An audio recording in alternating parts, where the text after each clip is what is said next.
John was a cook. John and I quickly connected, probably because we both had a passion for fast cars, beautiful women, and rock and roll. It didn't hurt that John fed me to the likes of shrimp scampi, crepes Normandy, and prime rib. John always knew the way to get to my heart early on. Around January of 1987, Mary moved back to Florida from Texas. Mary got a job at the Aero Squadron as a server. She and I shared an apartment together at that time. And one day Mary asked me if I would introduce her to John, knowing that John and I were friends.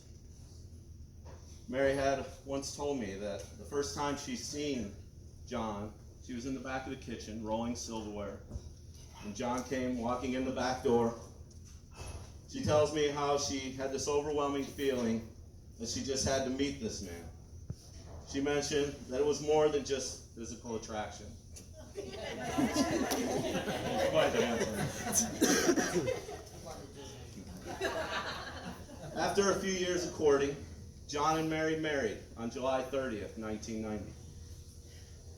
They began their life together, raising their 4 beautiful children, Darlene, Christopher, Gabrielle, and Sammy.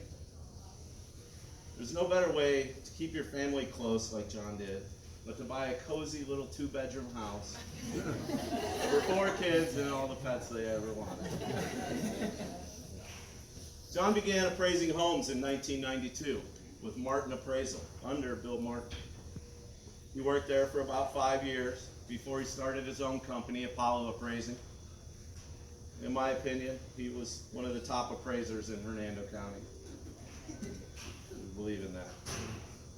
It would be another 12 years before John got to meet his grandson. Tristan was born January 14, 2010, to his oldest daughter, Darlene, also known to all of us as Teeny. You know, during our breaks from racquetball, John would often tell me stories of teaching Tristan to go swimming, building Legos with him, or just that he was coming to visit and hang out and be with John and Mary, just to spend some quality time. I could really tell that John was proud and loved his grandson dearly. I don't think anyone could love their wife, children, and grandchild more than John did. They were the center of his world, and I'm sure he is to you.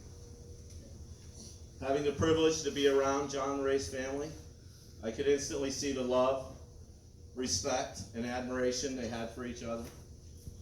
Even though they would call each other out if they said something stupid. But you know, I think it just made each of them stronger, and that's how they built themselves up.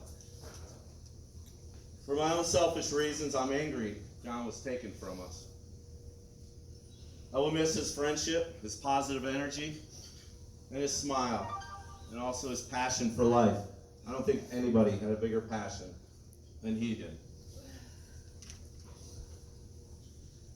John is possibly the most creative man that I've ever met. You just found that out. Amen. He could accomplish anything he set his mind to. I've seen him design award-winning costumes. He could prepare a meal for a king in his court. He was an artist with food. I mean, like something you've never seen before. He built bridges. Yes, 2 of them.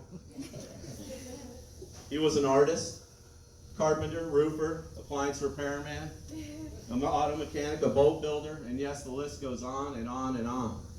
The man could accomplish anything he set his mind to. Of all the things John always had going on, he always had time to take a trip with his family, go fishing with his friends, play some basketball or racquetball, or just hang out with his wife and watch TV on a cozy afternoon. It's almost impossible to put into words how John's sudden passing has turned our world upside down. But if we all keep our faith that we were born with, we can find comfort knowing because John's good heart, strong moral values, and just being who John was and the faith he had, John will be standing with the Lord God and Jesus Christ. Probably building him a bridge or something very important. I want thank you all for the time.